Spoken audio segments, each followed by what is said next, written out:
Nous sommes le 22 novembre 1963. Kennedy est en visite dans la métropole de Dallas, au Texas. Avec son épouse Jackie, il traverse la ville en voiture ouverte. Des dizaines de milliers de personnes sont sur le bord de la route et acclament le couple. Soudain, des coups de feu retentissent. Une balle atteint le président à la tête. Qui sont les instigateurs de l'assassinat de John F. Kennedy? Ce documentaire présente les révélations et les corrélations importantes concernant les auteurs de l'assassinat de Kennedy. Il révèle les relations entre les politiciens, le complexe militaro-industriel et les sociétés secrètes qui agissent dans l'ombre jusqu'à aujourd'hui et qui éliminent toute juridiction indépendante. Le 22 novembre 1963, le 35e président des États-Unis, John F. Kennedy, a été tué dans un attentat. Tout comme le 11 septembre, l'assassinat de Kennedy compte parmi les événements historiques les plus marquants du siècle dernier.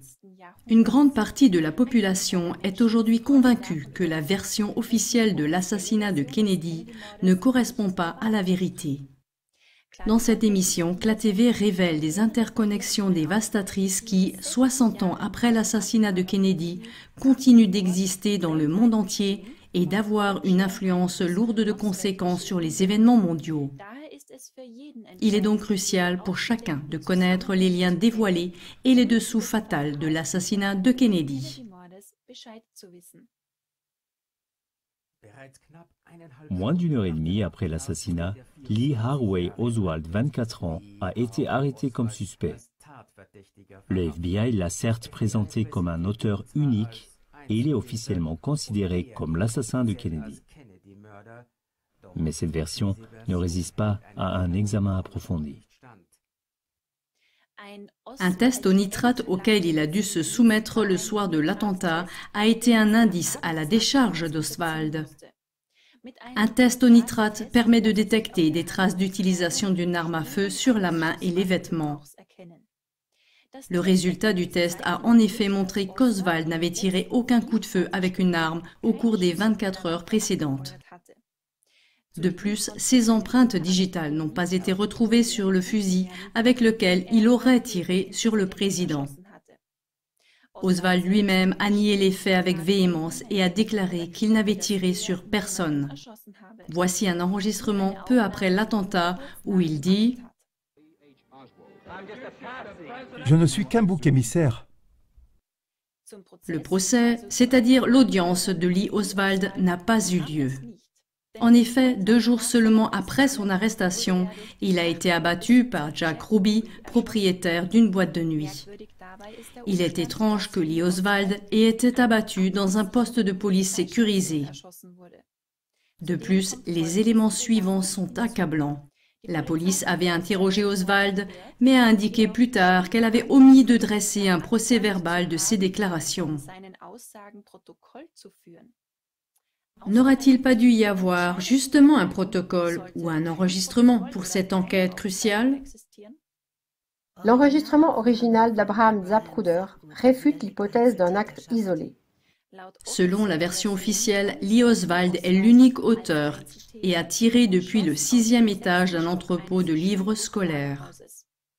Selon ce rapport, la balle mortelle dans la tête a été tirée sur Kennedy par derrière. Cette version officielle a été violemment ébranlée en 1975 avec la publication du film dit Zapruder. Sur les images d'Abraham Zapruder, qui, en tant que spectateur, avait filmé le président au Texas, on voit clairement que la tête de Kennedy est violemment projetée en arrière vers la gauche par le tir mortel et que la balle vient donc de face. Cela indique que le président a également été atteint de face et qu'il devait y avoir plusieurs tireurs. Révélation de l'avocat Mark Lane. Dès 1966, l'avocat Mark Lane a révélé que la théorie de l'auteur unique ne tenait pas. Lane s'est entretenu avec un grand nombre de témoins et a publié un livre intitulé « Jugement hâtif ». Dans son film du même nom, de nombreux témoins ont déclaré que Kennedy avait également été abattu de face depuis une colline herbeuse. La trajectoire particulière de la balle. La version officielle du crime indique que Lee Harvey Oswald était seul et a tiré 3 coups de feu par derrière. Pour ne pas compromettre cette théorie de l'auteur unique, on a expliqué au public que le deuxième tir avait provoqué 7 blessures d'entrée et de sortie chez Kennedy et chez le gouverneur John Connally, assis devant lui. La balle avait une trajectoire si particulière qu'en plus de tuer Kennedy, elle a blessé Connally au dos, à la poitrine, au poignet et à la cuisse, changeant plusieurs fois de trajectoire. Comme la trajectoire de la balle défie toutes les lois de la physique, ce deuxième tir est donc appelé la balle magique dans les recherches sur la mort de Kennedy. Toutes les contradictions disparaissent immédiatement si on suppose qu'au moins un autre tireur était positionné non pas derrière la limousine de Kennedy, mais devant elle. L'ex-garde du corps de John F. Kennedy témoigne. Paul Landis, agent des services secrets et garde du corps de John F. Kennedy, se trouvait à quelques mètres de Kennedy lorsque les coups de feu mortels ont été tirés. En publiant ses mémoires en octobre 2023, le témoin direct de l'assassinat a rompu un silence de plusieurs décennies. Le point central de son livre de révélation est la fameuse balle magique. Sur la base de ces observations, il estime qu'il est impossible que seuls 3 coups de feu aient été tirés. Il est convaincu qu'il y avait plusieurs tireurs. Enlèvement du corps. John F. Kennedy a été transporté à l'hôpital Parkland de Dallas immédiatement après l'assassinat. Les médecins de cet hôpital ont insisté pour que l'autopsie soit réalisée sur place, comme le prévoyait d'ailleurs la législation texane. Une autopsie minutieuse aurait permis de déterminer combien de fois Kennedy avait été touché et de quelle direction. Mais on y a renoncé. Le chirurgien, professeur Charles Crenshaw, a en effet rapporté plus tard « Le corps du président a été enlevé de force aux responsables de l'autopsie, les autorités du Texas ». Malgré l'opposition farouche du professeur Earl Rose, chef du service de pathologie médico-légale de l'hôpital Parkland, le corps de Kennedy a été enlevé par des agents des services secrets armes au poing le jour même à 14 heures. Les agents des services secrets ont transporté le corps à Washington au Bethesda Naval Hospital où l'autopsie a commencé à 19 heures sous la surveillance de militaires haut gradés. Dans un article consacré à l'autopsie de John F. Kennedy à l'hôpital militaire, le Deutsche Ärzteblatt s'est exprimé comme suit. L'analyse neurolégale, examen déterminé du président assassiné et même ses soins médicaux d'urgence sont également marqués par quelques contradictions, avec entre autres une autopsie pratiquée à un endroit autre que celui prescrit par la loi, et une trachéotomie, incision de la trachée pratiquée exactement dans le canal de tir d'une blessure, ce qui au sens strictement légal correspond à la manipulation d'une pièce à conviction. L'autopsie est qualifiée d'incomplète dans la littérature médico-légale. Entre autres, le cerveau n'aurait pas été examiné en profondeur dans un premier temps, surtout pour déterminer la balistique de la balle mortelle. Les photos d'autopsie et les radiographies publiées des années plus tard sont en contradiction avec différents témoignages. Tant l'infirmière Audrey Bell que le chirurgien, le professeur Robert McClelland, travaillant au Parkland Hospital, ont parlé d'une énorme blessure à l'arrière de la tête. Sur la base de ces observations, le docteur McClelland a estimé que le tir mortel devait avoir été tiré de l'avant. Le docteur Charles Crenshaw a également exprimé dans une interview sa conviction que le président Kennedy avait été abattu de face. Nous l'avons enveloppé dans un drap et l'avons placé dans le cercueil. Mais avant de le faire, j'ai regardé la blessure une dernière fois. Je voulais savoir et garder ce souvenir le reste de ma vie. Et le reste de ma vie, je le saurai toujours. Il a été abattu de face.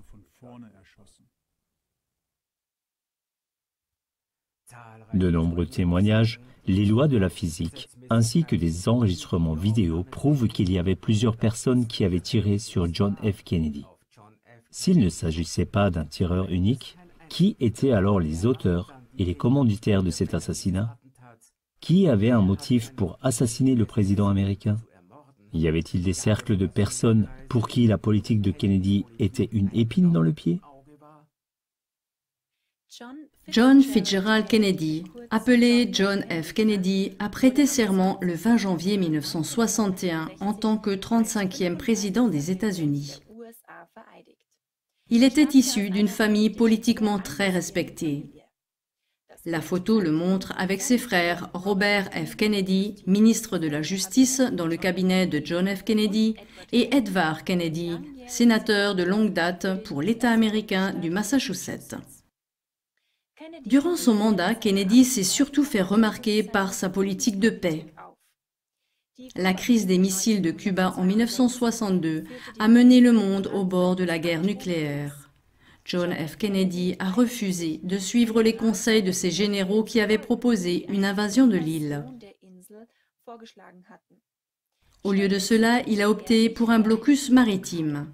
Kennedy a alors négocié avec Nikita Khrouchtchev, le chef du gouvernement de l'Union soviétique communiste, et lui a promis de s'abstenir de toute nouvelle attaque contre Cuba. C'est ainsi que la menace d'une guerre nucléaire entre les États-Unis et l'Union soviétique a pu être évitée. En octobre 1963, un peu plus d'un mois avant sa mort, Kennedy a également commencé à retirer les troupes américaines du Vietnam. Dans un mémorandum officiel daté du 11 octobre 1963, il a ordonné le retrait d'1 millier de militaires américains du Vietnam avant la fin de l'année.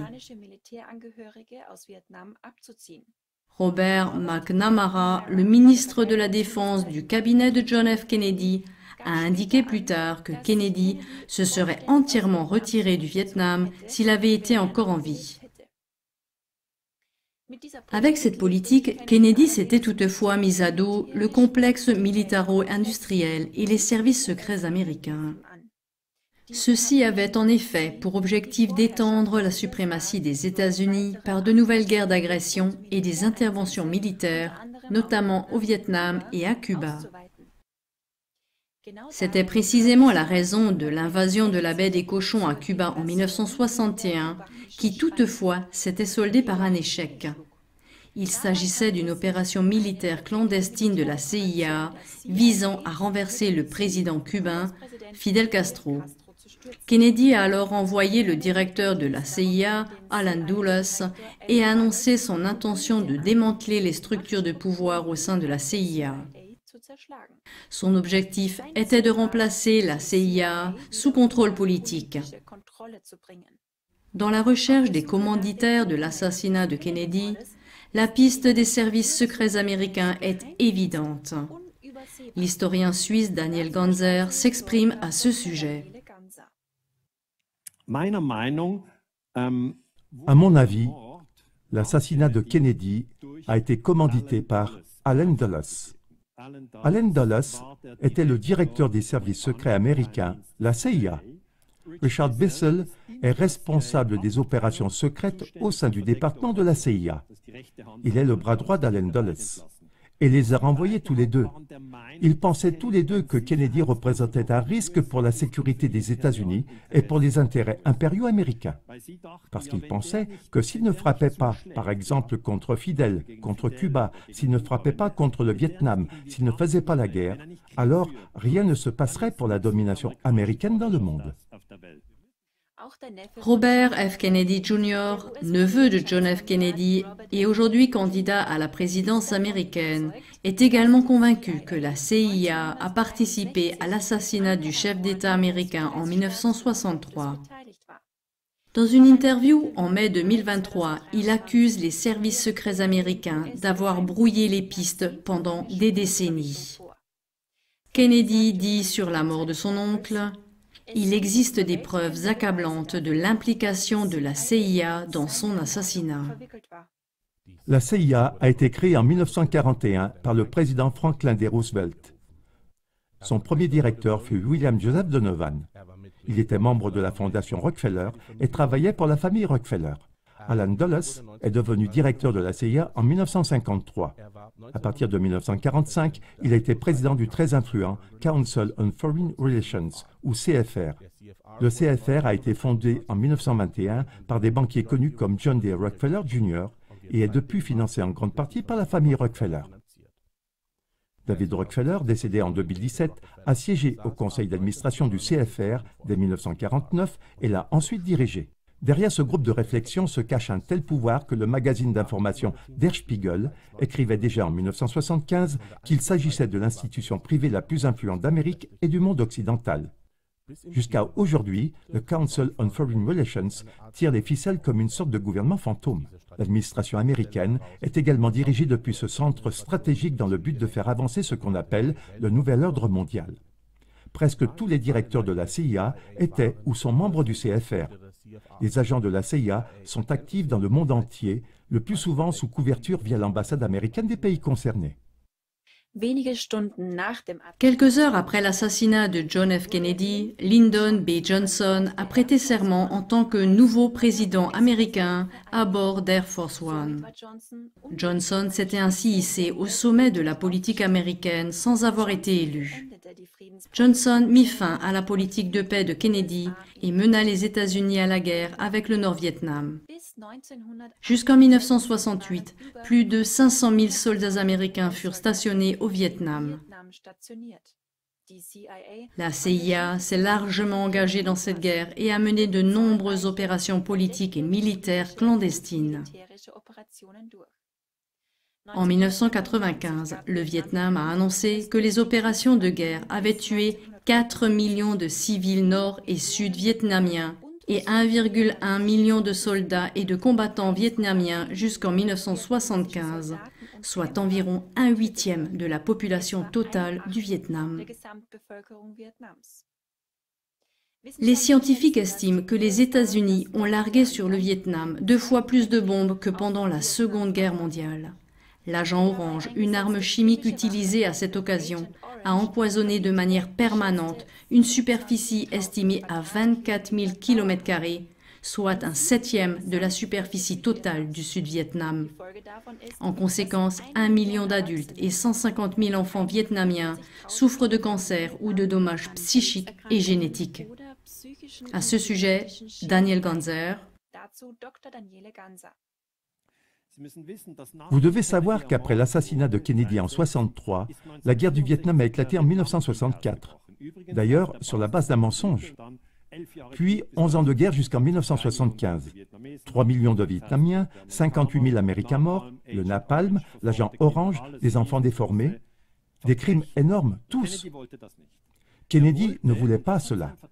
Il voulait, et c'est son ministre de la Défense McNamara qui l'a dit, retirer tous les conseillers américains du Sud-Vietnam avant la fin 65. Et 50 jours après cette décision, Kennedy a été assassiné. Discours remarquable de John F. Kennedy du 27 avril 1961. En 1961, à New York, Kennedy a prononcé un discours remarquable devant les principaux éditeurs de journaux du pays. Il y mettait en garde contre les sociétés secrètes et contre une conspiration mondiale. John F. Kennedy dit textuellement « Le mot même de secret est inacceptable dans une société libre et ouverte. Et en tant que peuple, nous sommes par nature et historiquement opposés aux sociétés secrètes, aux serments secrets et aux délibérations secrètes, car nous sommes confrontés tout autour du monde à une conspiration monolithique, uniforme et impitoyable qui s'appuie principalement sur des moyens occultes pour étendre sa sphère d'influence. C'est un système qui a mis en place, avec d'énormes ressources humaines et matérielles, une machinerie étroitement liée, complexe et efficace, combinant des opérations militaires, diplomatiques, de renseignement, économiques, scientifiques et politiques. Ceux qui pensent autrement ne sont pas les bienvenus, mais ils sont réduits au silence. » Le sénateur républicain Ron Paul a constaté en 2016 « Franchement, il y a une force extérieure que nous appelons gouvernement de l'ombre ou État profond. Ces gens ont une grande influence. Ils sont en fait plus puissants que notre gouvernement, que notre président. » De quelle société secrète et de quelle conspiration parle Kennedy? Les présidents américains avant John F. Kennedy. Franklin D. Roosevelt, président de 1933 à 1945.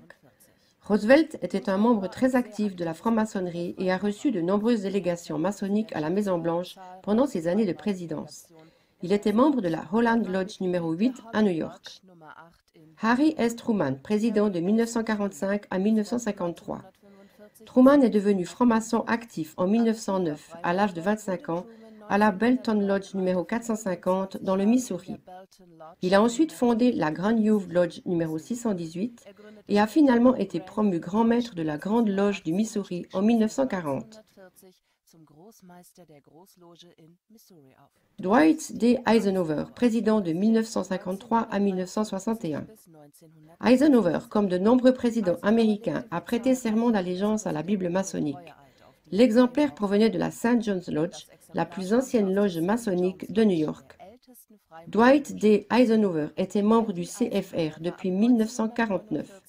Après son élection à la présidence des États-Unis, Eisenhower a recruté de nombreux membres du cabinet dans les rangs du CFR. La nomination la plus importante qui est faite est celle de John Foster Dulles, membre du CFR et frère d'Allen Dulles, au poste de secrétaire d'État. Le président des États-Unis, John F. Kennedy, président de 1961 à 1963. Kennedy n'a pas prêté serment sur la Bible maçonnique, mais sur sa Bible familiale catholique. John F. Kennedy n'était pas franc-maçon et n'était pas non plus membre du CFR. Les présidents américains après John F. Kennedy. Lyndon B. Johnson, président de 1963 à 1969.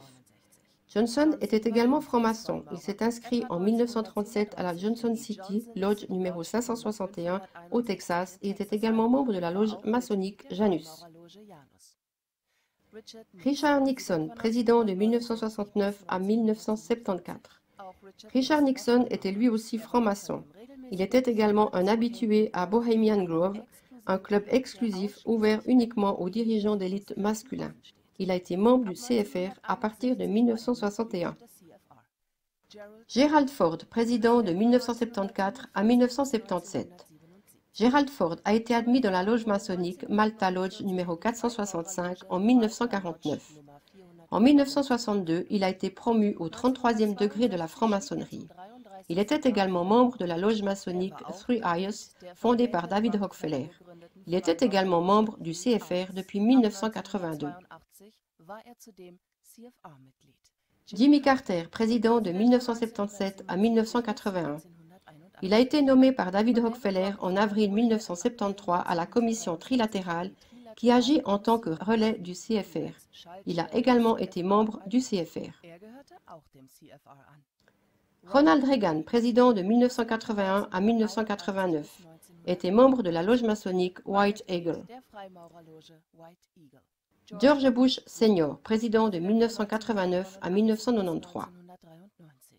Bush Sr. était membre de la commission trilatérale fondée par David Rockefeller et Henry Kissinger, franc-maçon au 33e degré, membre des loges maçonniques Hathor Pantalpa, Three Eyes et Edmund Burke. Bill Clinton, président de 1993 à 2001. Dès sa jeunesse, Clinton est devenu membre du Hot Springs Chapter de l'Order of the Molay, un groupe de jeunes affiliés à la franc-maçonnerie. Il est finalement devenu membre des loges maçonniques Janus, Maat, Three Eyes. Il est membre du CFR depuis 1981. George W. Bush, président de 2001 à 2009. Il est membre de la loge maçonnique Hathor Pantalpha et de la société secrète Skull and Bones. Barack Obama, président de 2009 à 2017. Il est membre de la loge maçonnique Maat. Donald Trump, président de 2017 à 2021. On ne connaît aucun lien de Trump avec la franc-maçonnerie ou le CFR. Joe Biden, président depuis 2021, il est membre de la loge maçonnique Maat.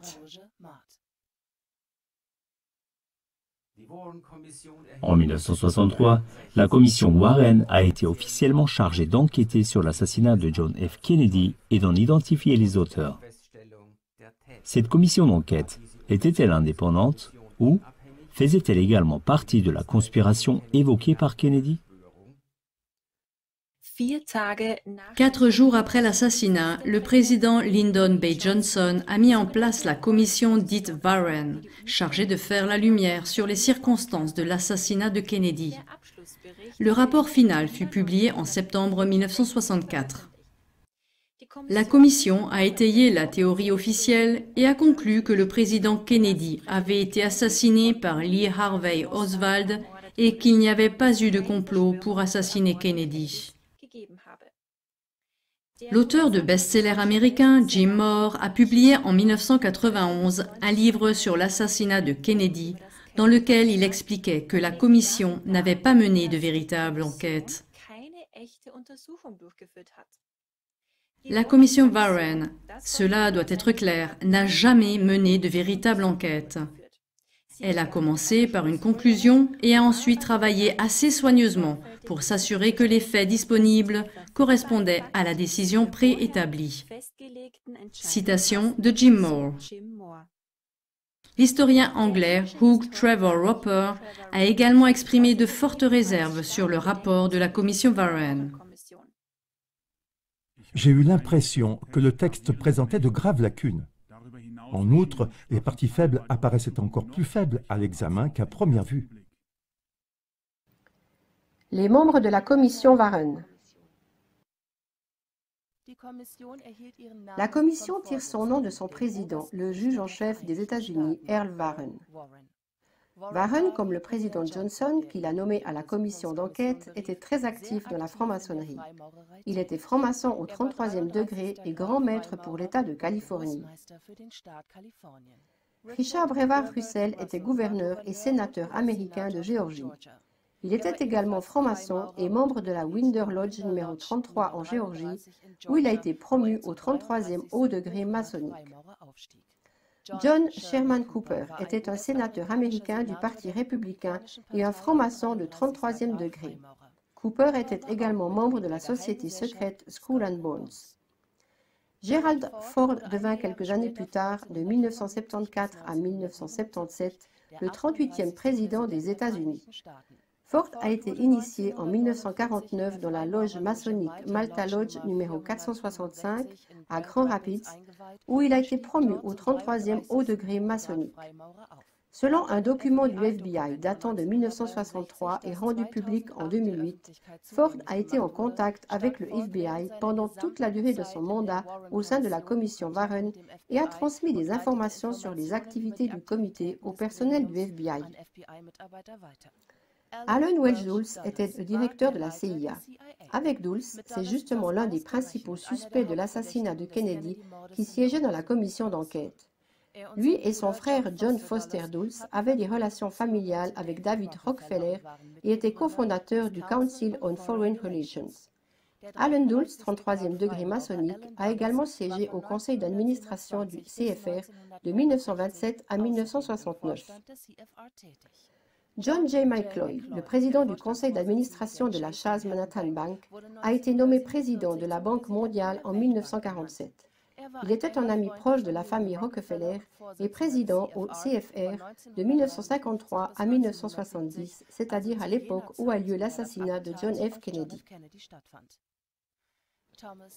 Thomas Hale Box, également franc-maçon du 33e degré, a toutefois remis en question le travail de la commission Warren dans les années 1970. Il doutait fortement de la théorie de la balle magique et s'est finalement engagé pour une réouverture du dossier Kennedy. Mais cela n'a pas eu lieu. Box a disparu en octobre 1972 dans un accident d'avion inexpliqué. Autre personne décisive de la commission Warren. Nicolas Katzenbach et John Edgar Hoover sont considérés comme les autres initiateurs de la commission Warren. Nicolas Katzenbach était membre du CFR et a siégé à son conseil d'administration de 1975 à 1986. John Edgar Hoover, franc-maçon du 33e degré et membre de la loge fédérale numéro 1 à Washington, D.C., était à l'époque directeur du FBI. En tant que tel, il a également été à la tête de l'enquête du FBI sur l'affaire Kennedy. Dealey Plaza, le lieu de l'assassinat de Kennedy. La Dealey Plaza est un parc urbain situé dans le centre-ville de Dallas. C'est le lieu de l'assassinat de John F. Kennedy. Cela ne doit pas non plus être une coïncidence, car la Dealey Plaza est également liée à la franc-maçonnerie. La personne qui a donné son nom au lieu, George Bannerman Daly, était également un franc-maçon du 33e degré. Ce qui frappe sur la Dealey Plaza, c'est l'obélisque maçonnique avec l'inscription « Dealey Plaza, lieu de naissance de Dallas ». C'est dans ce petit parc qu'a été construite la première maison. Celle-ci a également servi de premier palais de justice et de bureau de poste, de premier magasin et de première loge maçonnique. La commission Rockefeller. La population a critiqué avec véhémence la méthode de travail de la commission Warren et n'a pas cru la version officielle. Le gouvernement américain s'est donc vu contraint de faire examiner les conclusions de la commission Warren par 4 autres comités au total. En 1975, la commission Rockefeller a été créée et présidée par Nelson Rockefeller, le frère de David Rockefeller.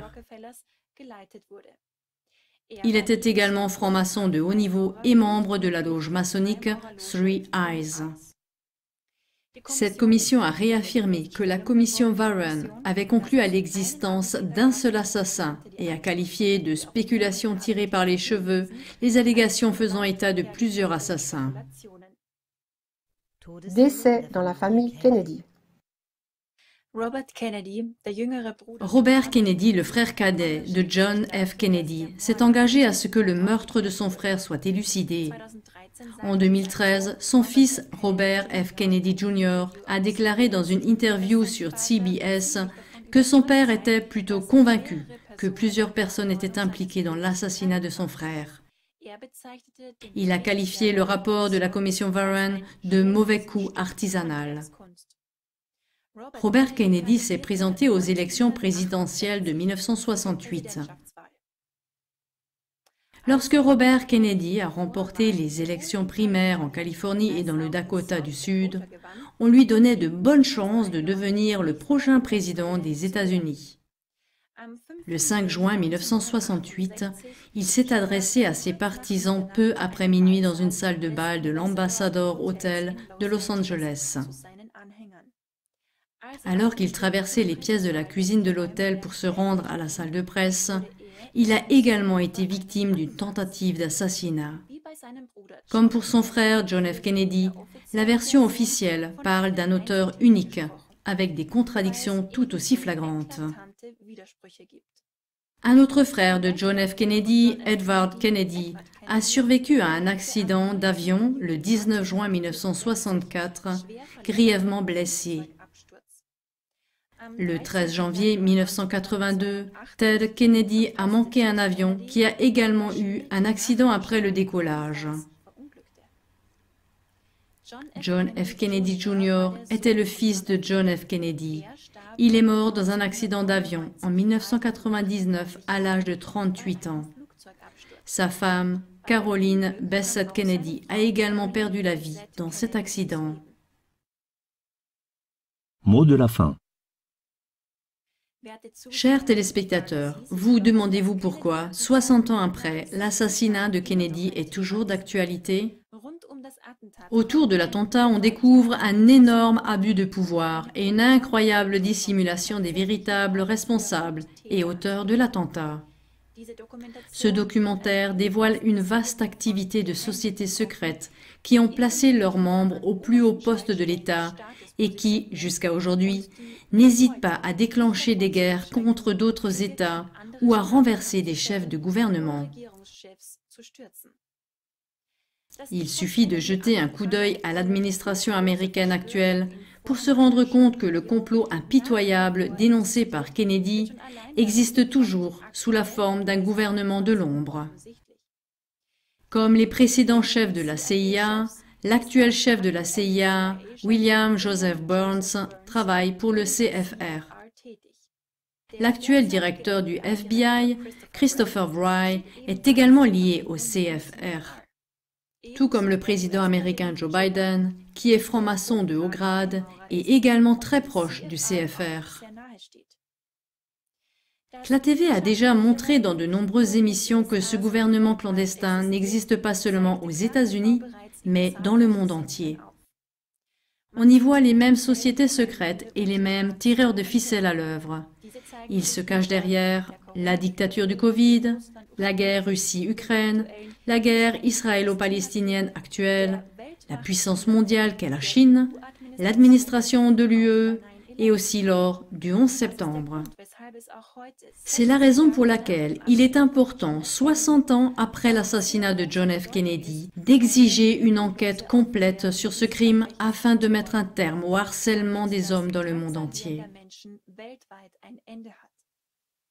Seule une enquête indépendante permettra de dévoiler et de punir ceux qui dirigent ces sociétés secrètes dans le monde entier. KlaTV continue à faire preuve d'indépendance et d'investigation pour vous. Participez vous aussi à ce mouvement international de dévoilement et de vérité. Vous aussi, diffusez ces révélations autant que vous le pouvez.